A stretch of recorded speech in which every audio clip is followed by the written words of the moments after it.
نحمده ونستعينه ونستغفره ونعوذ بالله من شرور أنفسنا ومن سيئات أعمالنا من يهد الله فلا مضل له ومن يضلل فلا هادي له أشهد أن لا إله إلا الله وحده لا شريك له وأشهد أن سيدنا محمدا عبده ورسوله لا نبي بعده اللهم صل على سيدنا ومولانا محمد صلى الله عليه وسلم السلام عليك يا رسول الله وعلى آله وأصحابه ومن تبعه بإحسان إلى يوم الدين ربي أعوذ بك من همزات الشياطين وأعوذ بك ربي أن يحضرون سبحانك لا علم لنا إلا ما علمتنا إنك أنت العليم الحكيم لا حول ولا قوة إلا بالله العلي العظيم أما بعد فيا عباد الله أوصيكم وإياي بتقوى الله فقد فاز المتقون اتقوا الله حق تقاته ولا تموتن إلا وأنتم مسلمون قال الله تعالى في القرآن الكريم وهو أصدق القائلين أعوذ بالله من الشيطان الرجيم بسم الله الرحمن الرحيم لقد كان لكم في رسول الله أسوة حسنة لمن كان يرجو الله واليوم الآخر وذكر الله كثيرا وقال رسول الله صلى الله عليه وسلم إنما بعثت لأتمم مكارم الأخلاق صدق الله العظيم وصدق النبي الكريم ونحن على ذلك من الشاهدين والشاكرين والحمد لله رب العالمين Ma'asyiral muslimin wa jumratal mu'minin sedang Jumat rahimakumullah. Tidak ada sikap yang terbaik sebagai hamba Allah yang bertauhid. Cepat atau lambat semua kita akan menghadapi kematian, kecuali langkah takwa yang selalu menyertai kita dimanapun, kapanpun, dan insya Allah dalam kondisi bagaimanapun. Rabiul Awal adalah bulan istimewa karena lahir manusia yang istimewa, yang diistimewakan oleh yang maha istimewa, Allah Jalla Jalaluhu, di mana lahirnya manusia istimewa di tanggal 12 Rabiul Awal di tahun gajah. Makhluk hamba Allah, Sayyidul Mursalin, Imamul Muttaqin, Imamul Zakirin, Khatamun Nabiyyin, itulah Rasulullah sallallahu alaihi wasallam. Dalam dirinya teladan bagi kita sebagai umatnya. Sebagai apapun kita, belum diangkat menjadi nabi dan rasul, beliau mendapatkan gelar Al-Amin karena jujur amanahnya. Setelah menjadi rasul, menjadi nabi, apalagi beliau teladan terbaik. Mengapa Rasulullah itu kita jadikan teladan? Pertama, karena beliau manusia biasa, bukan malaikat, bukan jin. Seandainya Nabi kita itu malaikat, kita tidak mungkin bisa mencontohnya karena kita tidak pernah melihat malaikat. Seandainya pun jin, kita juga sulit mencontohnya. Tetapi beliau manusia, fisiknya manusia sama dengan kita. Basyarun, tapi la kal basar. Fisiknya manusia, tetapi tidak seperti manusia biasa. Beliau teladan multi kompleks, Sebagai apapun kita, beliau teladan yang terbaik. Kepada keluarga, kepada sahabat, bahkan kepada musuhnya sekalipun beliau teladan yang terbaik. Menjadi suami terbaik, ayah terbaik, mertua terbaik, guru terbaik, dai terbaik, pemimpin terbaik. Kita lihat sebagai apapun kita, beliau adalah teladan terbaik. Seorang bisnismen, beliau adalah pedagang yang terbaik karena kejujurannya itulah yang membuat perusahaan Khadijah binti Khuwailid berkembang pesat, lalu tertarik dengannya. Kemudian menikah dengannya, beliau menjadi suami yang terbaik. Jangankan baiknya, ketika marahnya sekalipun beliau terbaik kepada istri-istrinya. Suatu saat ada sebuah peristiwa yang membuat Nabi marah kepada istri beliau. Wajah merah, memanggil dengan tidak seperti biasa, nada yang lebih tinggi, "Ya Khumairah, ta'al kemari." Belum memanggil istrinya Aisyah ketika itu. Aisyah yang mendengar suara Nabi lebih tinggi dari biasanya dengan wajah yang merah, gemetar, takut, khawatir. Karena belum pernah terjadi sebelumnya. Tetapi sebagai istri yang baik, dia menghampiri Nabi karena dia dipanggilnya. Dekat dengan Nabi. Apa yang dilakukan Rasulullah ketika itu? Dia memeluk dan menciumnya. Marahnya Nabi, peluk dan menciumnya. Sallu ala Muhammad. Begitu luar biasanya beliau. Keharmonisan rumah tangga beliau tidak mungkin seperti kita, apapun kita miliki. Beliau kalau tidur ada bekas pelepah kurma di wajahnya. Mau tidur, beliau sering bertanya kepada istri Khumairah, "Adakah uang di rumah kita?" "Masih ada ya Rasul." "Sedekahkan, infakkan." Beliau tidak bisa tidur kalau di rumah masih ada uang. Kemudian bagaimana sikap beliau kepada istri beliau? Makan bersama, sepiring bersama, minum pun beliau sepiring berdua, segelas berdua. Bukan karena tidak punya piring dan gelas yang lain, tapi menjaga keharmonisan rumah tangga. Barangnya sederhana, tapi ucapannya kepada istri beliau, kepada keluarga, "Baiti jannati, rumahku adalah surga bagiku." Bagaimana dengan kita? Semua fasilitas kita miliki, tetapi kita sulit mengucapkan kalimat baiti jannati kepada istri, kepada keluarga kita. Beliau menjadi ayah yang terbaik, diuji oleh Allah. Anak beliau yang laki belum berusia 2 tahun Allah wafatkan, sehingga orang kafir Quraisy mengatakan Muhammad al-Abtar, Muhammad al-Abtar. Penghinaan kepada Nabi. Muhammad dianggap yang terputus karena anak beliau belum usia 2 tahun. Ibrahim dan seterusnya, ada 3 orang itu sudah Allah wafatkan, masih kanak-kanak. Maka Allah jawab dalam surah Al-Kautsar, "Inna a'tainakal kautsar fasalli li rabbika wanhar inna syani'aka wal abtar." Sesungguhnya yang mencimu ya Muhammad, dialah yang abtar, yang terputus dari rahmat Allah. Mertua teladan terbaik, tidak memilah-milih mantu. Mempunyai anak yang sangat cantik, solehah Fatimah Zahra. Pemuda-pemuda waktu itu tertarik dengannya. Tetapi ketika ada seorang pemuda yang miskin, tapi yang hebat imannya, akhlaknya, melamarnya Ali bin Abi Thalib, dia terima. Tidak basa-basi. Bukan karena harta, bukan karena jabatan, karena akhlaknya, karena imannya kepada Allah, ia terima lamaran dari Ali bin Abi Thalib, mertua terbaik. Kemudian sebagai kakek terbaik, ketika sholat berjamaah, beliau memimpin sholat menjadi imam. Cucunya Hasan Hussein menaiki pundaknya. Selesai sholat, para sahabat bertanya, "Hai Rasulullah, hari ini kok sujudnya lebih lama dibandingkan sebelum-sebelumnya, padahal kita sholat berjamaah."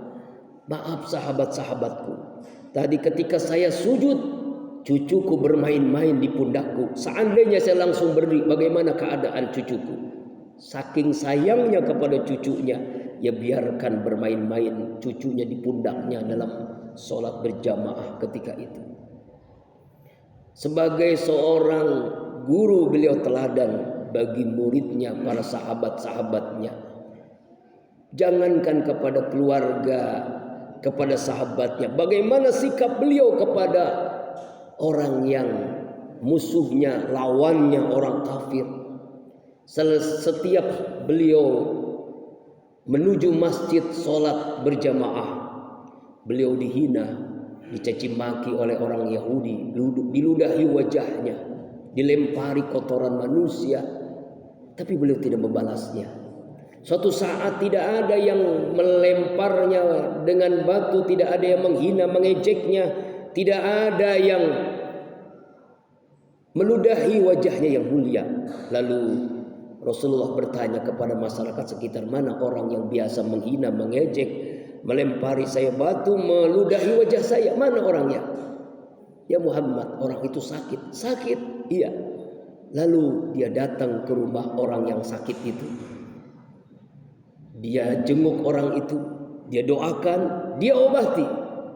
Lalu orang Yahudi itu pun ngomong, ya Muhammad, setiap engkau berjalan menuju masjid, melewati rumahku, saya hina, saya caci maki, saya ludahi wajahmu yang mulia, bahkan saya lempari kotoran binatang. Tapi ketika saya sakit, engkaulah yang pertama kali menjenguk saya. Ketika saya sakit, engkaulah yang pertama kali mendoakan saya. Ketika saya sakit, engkaulah yang pertama kali mengobati penyakit saya. Saksikanlah ya Muhammad, asyhadu an la ilaha illallah wa asyhadu annaka ya Muhammad Rasulullah. Orang Yahudi itu masuk Islam karena akhlak yang luar biasa dari Muhammad sallallahu alaihi wasallam. Bahkan suatu ketika selesai salat zuhur, beliau istirahat di bawah pohon kurma, tidur lelap. Lalu ada orang kafir melihat Rasulullah tertidur lelap di bawah pohon kurma siang hari. Orang kafir itu bernama Datsur, membawa pedang yang sangat tajam. Pedangnya ada di leher Rasulullah ketika itu. Lalu Datsur membangkun, ya Muhammad, siapa yang menolongmu? Pedang sudah di leher Rasulullah. Rasulullah dengan tenang, Allah yang menolongmu. Kalimat Allah yang diucapkan oleh manusia yang istimewa, yang mulia itulah menggetarkan seluruh tubuh Datsur. Apa yang terjadi? Gemetar tubuhnya, keringat dingin keluar. Akhirnya pedang yang dipegang Datsur itu jatuh ke tanah, dipegang oleh Rasulullah. Hai Datsur, siapa yang menolongmu? Pedang udah di tanganku, engkau Muhammad. Pedang diberikan kembali, silahkan kamu pulang. Allahu Akbar. Sudah mau dibunuh, tapi Rasulullah memaafkannya. Sehingga Allah pun memuji akhlaknya dalam surah Al-Qalam ayat 4. A'udzubillahi minasyaitonirrajim. Wa innaka la'ala khuluqin azim. Kau Muhammad, akhlakmu sangat agung. Akhlak terpuji itu ada 3 tingkatan. Hasanah, baik. Orang berbuat baik kita balas dengan kebaikan, itu hasanah. Yang kedua karimah, mulia. Orang berbuat buruk kita doakan, kita sabar menyikapinya. Lalu yang ketiga azimah, agung. Orang berbuat buruk dibalas dengan kebaikan. Itulah akhlak Rasulullah Muhammad sallallahu alaihi wasallam. Jamaah salat Jumat rahimakumullah. Begitu akhlaknya yang luar biasa, sehingga bulan Rabiul Awal adalah bulan yang tepat, momentum bagi kita untuk mencintainya dengan terlebih mengenalnya. Qul in kuntum tuhibbunallah fattabi'uni yuhibbukumullah wa yaghfir lakum dzunubakum. Katakanlah, jika kalian cinta kepadaku, ikuti aku, ikuti perintahku. Kalau kita cinta dengan Nabi, berarti orang yang cinta itu mengenalnya, mencintainya, menyebut namanya. Di antara bentuk cinta adalah kita menyebut namanya dengan memperbanyak sholawat kepadanya. Jangankan kita, Allah yang menciptakan kita, Allah Jalla Jalaluhu yang menciptakan alam semesta ini, malaikat pun berselawat kepada Nabi karena akhlaknya yang luar biasa. Al-Ahzab ayat 56. A'udzubillahi minasyaitonir rajim. Innallaha wa malaikatahu yusalluna 'alan nabi ya ayyuhalladzina amanu sallu 'alaihi wa sallimu taslima. Sesungguhnya Allah dan para malaikat berselawat kepada Nabi Muhammad SAW. Hai hamba-hamba Allah yang beriman, berselawatlah kepada Nabi Muhammad SAW. Bentuk cinta banyak menyebut namanya dengan memperbanyak salawat. Karena itu kalau kita sholat tanpa salawat, sholat tidak sah. Berdoa tanpa salat, doa kita tidak akan diterima oleh Allah. Khutbah tanpa salawat, khutbah tidak sah. Salawat multi manfaat. Kemudian kalau kita cinta kepada Nabi adalah ihya'us sunnah, menghidupkan sunnahnya. Dari bangun tidur sampai tidur kembali, bahkan tidur itu adalah bagian kita untuk menghidupkan sunnah Rasulullah sallallahu alaihi wa alihi wasallam. Sehingga almarhum Kiai Haji Muhammad Arifin Ilham, beliau selalu menjalankan yang disebut dengan 7 sunnah harian Rasulullah sallallahu alaihi wasallam.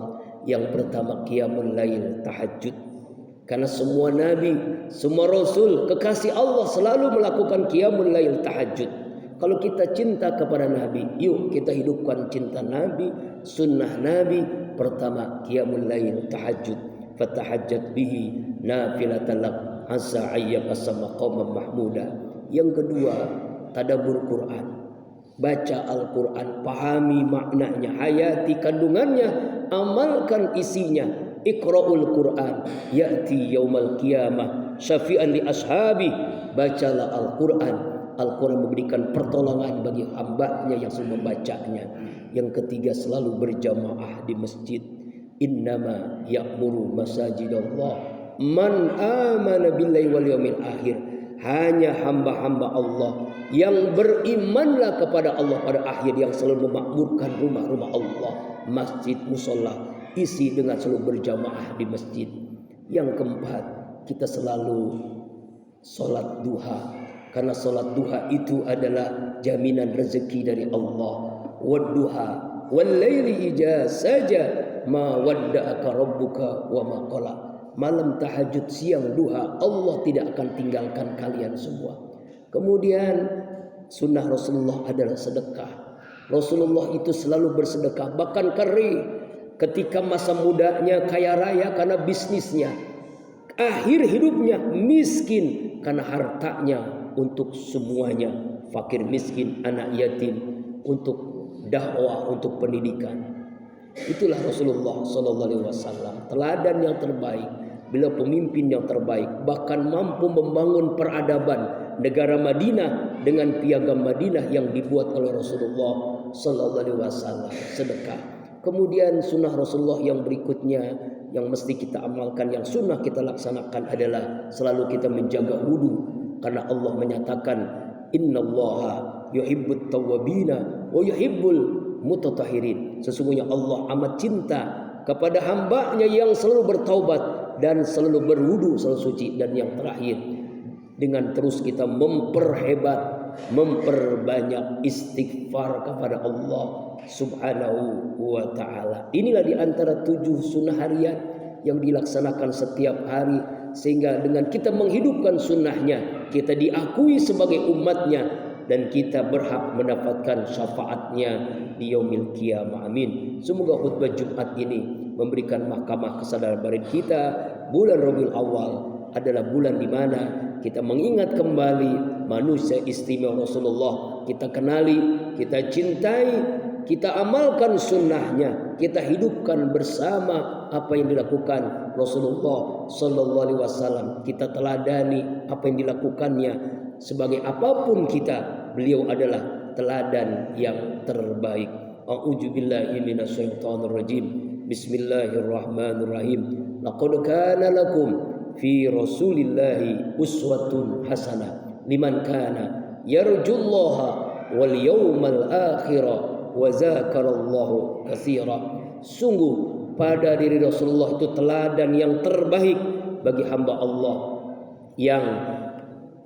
yang mengharap rahmat Allah, yang yakin dengan hari akhir, dan dia banyak berzikir kepada Allah. Barakallahu li wa lakum fil Qur'anil Karim wa nafa bima fihi minal ayati wa zikril hakim wa taqabbala minni wa minkum tilawatahu innahu was-sami'ul alim. Aqulu qawli hadza wa astaghfirullah li wa lakum wa lisairil muslimina wal muslimat wal mu'minina wal mu'minat fastaghfiruhu innahu wal ghafurur rahim.